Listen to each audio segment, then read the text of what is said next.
Finally, what tips do you have for job seekers to have that patience instead of like panicking?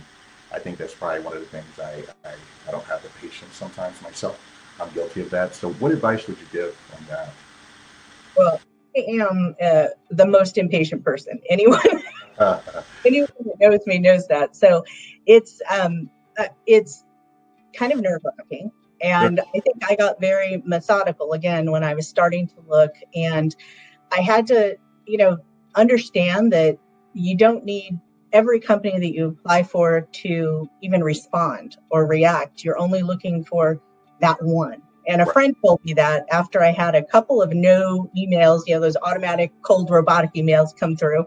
And I was a little bit crushed. I was like, they didn't even call me, Right. And a friend said, you only need one. What are you worried about? And it was probably a few days after that I ended up getting another offer, and one that kind of seemed right. And I think what it taught me was, you do only need the right one. It's not that you need everyone. So you do have to be patient because you are sifting through a lot of different things. And there are offers that will come to you that aren't right. Either the job isn't right or the company is not right. And so you don't have to take the first thing, and you probably shouldn't, quite frankly, unless that's what you were really focused on. But you have to be able to be patient enough to evaluate those things and decide if that's going to get you what you need, either in your career or happiness in your job. Because I think that's another thing that people forget about is as they're job hunting purposefully or because they have to, right?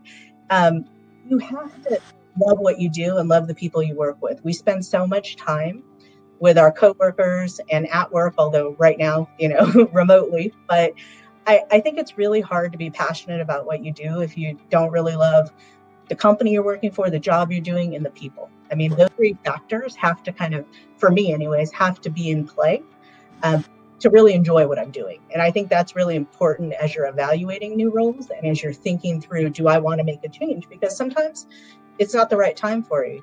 With COVID, you spoke to people who have children at home. There are people right now that, really are focusing on at-home schooling, and they can't be on the search, right? They may want to be, but maybe the timing is wrong. So I think you kind of have to balance all those things. And again, use your pros and cons list and see if it makes sense at the time for you. But there's a lot of things that you have to take into account.